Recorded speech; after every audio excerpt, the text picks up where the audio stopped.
bersatu. Fast FM Magelang. Iya, baik, terima kasih juga Pak Amrul. Ada juga ini yang sudah bergabung via WhatsApp-nya Fast FM di 0815 7870 9640-nya.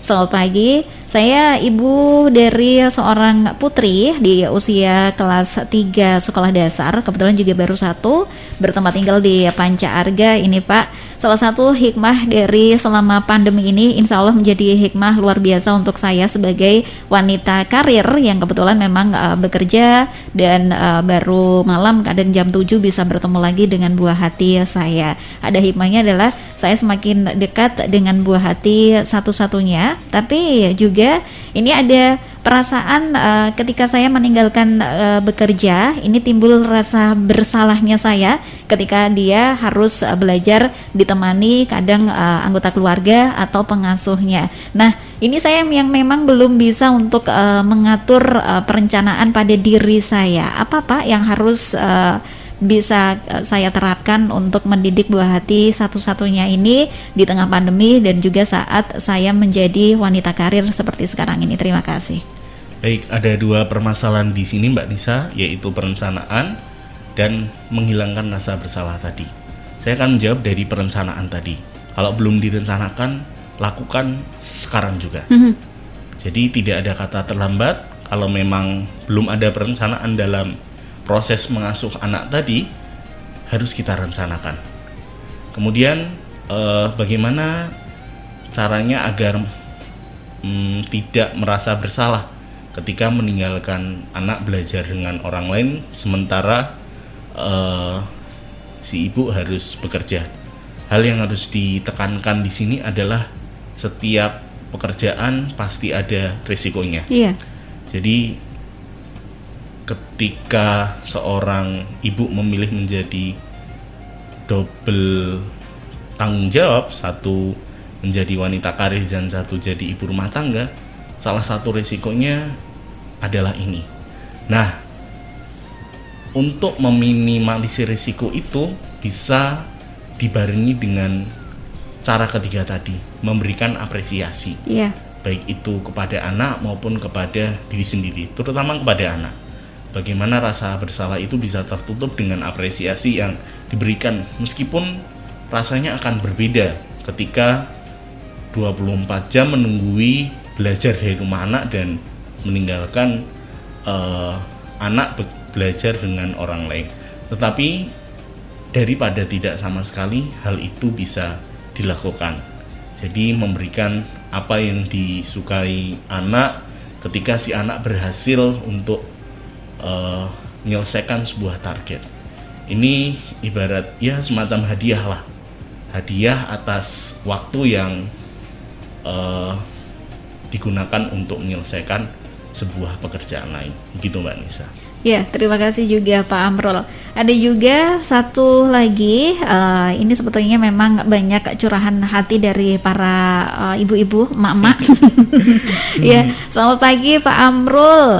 Ini saya yang ada di Karet, ada dari Ibu Retno. Yang ingin saya tanyakan adalah ketika waktu sekolah kemarin, anak-anak itu memang jauh dari kata nonton TV. Tapi sekarang ini kita harus kembali lagi untuk memberikan pembelajaran dari rumah. Ini ada sesi untuk nonton televisi nasional. Sedangkan sang anak ini kalau di rumah beberapa waktu lalu ini jarang nonton TV dan sekarang jadi ketagihan nonton TV, tapi juga tidak hanya acara dari TV nasional, tapi juga acara lain. Nah, ini susahnya saya ini apalagi ketika putra saya duduk di bangku kelas 5 SD. Terima kasih. Baik, dalam kasus di atas yang perlu saya garis bawahi di sini Mbak Nisa, harus ada sebuah kerelaan hati dan komitmen, terutama kapan jam menonton TV untuk sekolah dan kapan jam menonton TV untuk hiburan. Iya. Karena tujuannya memang sudah berbeda. Ketika channel TV yang disiarkan adalah channel untuk pelajaran si anak yang kelas 5 SD tersebut, ya tujuannya memang belajar. Tapi kemudian ketika acara itu selesai kemudian si anak berpindah ke channel lain sebagai bentuk hiburan dia, ya itu pada umur 5 tahun saya rasa hal yang sangat wajar. Nah, kuncinya di sini adalah bagaimana ibu bisa membuat sebuah kreativitas yang bisa mengalihkan pandangan si anak dengan tujuan yang sama. Misalkan anak kelas 5 SD jam belajarnya di televisi mulai dari jam 9 pagi sampai jam 10 pagi. Oke, setelah itu ternyata ada kartun misalkan. Nah, setelah jam itu bagaimana ibu bisa mengalihkan perhatian anak? Bisa mengajaknya berbelanja atau bisa mengajaknya untuk memasak di dapur bersama atau membersihkan rumah atau berkebun atau hal-hal lain yang bisa mengalihkan pandangan si anak, konsentrasi si anak, tapi dengan tujuan sebagai sarana hiburan. Ibarat katanya, ini loh nak, kamu tadi sudah kamu tadi jam 9 sampai jam 10 sudah belajar. Sekarang jam 10 sampai selanjutnya ibu akan nemenin kamu untuk ya memasak, berkebun dan sebagainya, sebagai bentuk pengalihan dari acara TV yang bersifatnya hiburan tadi. Itu Mbak Nisa. Ya, terima kasih juga untuk penjelasannya. Semoga Ibu Retno di Karet masih tetap semangat untuk memberikan yang terbaik untuk buah hatinya. Satu lagi sebelum kita jeda iklan, kita jawab dulu. Ini ada dari Bapak Heru. Assalamualaikum Mbak Nisa dan juga Pak Amrul. Ini bagus sekali tema yang diangkat pagi hari ini. Bahwasanya saya juga mengalaminya ini Pak. Kalau buah hati saya ini sudah kelamaan untuk mager di rumah selama COVID ini.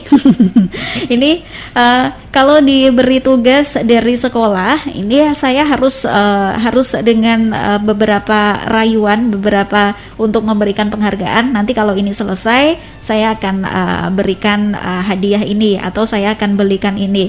Kalau lama-lama seperti ini, saya manjakan dia, ini nanti akibatnya akan berefek buruk tidak Pak pada kesehatan mentalnya dia. Dan ditambah lagi kalau sudah dapat tugas, saya harus pakai dengan kata-kata ini loh dari ibu guru tugasnya harus diselesaikan. Jadi harus diberitahu apa tugasnya dari video-video tersebut. Terima kasih. Baik, ini menjadi sebuah dilematis ya Mbak Nisa ya. Tapi yang bisa saya sampaikan di sini adalah kata kunci di sini. Kata kunci dalam SRL ini adalah tidak semua hal tentang tanggung jawab anak harus diselesaikan oleh orang tua. Itu yang pertama. Yang kedua, tidak selamanya reward dan punishment itu berjalan dengan baik. Saya akan jelaskan yang pertama dulu. Tidak semua hal tentang tanggung jawab anak harus diselesaikan orang tua. Nah, ini yang mungkin membuat anak menjadi tidak mandiri ketika misalkan anak diminta mencuci piring misalkan, tetapi maaf piringnya atau gelasnya pecah, kemudian si orang tua bilang kamu nggak bisa, sini ibu atau bapak saja. Nah, hal ini yang membuat kemandirian anak menjadi tidak pede dalam menghadapi situasi yang sama di masa depan. Kemudian yang kedua tadi adalah apa Mbak Nisa tadi yang kedua? Yang kedua tadi bahwasanya ketika tadi sudah ditunjukkan sama ini loh tugasnya gitu. Reward dan punishment. Ya, reward dan punishment tidak selalu baik.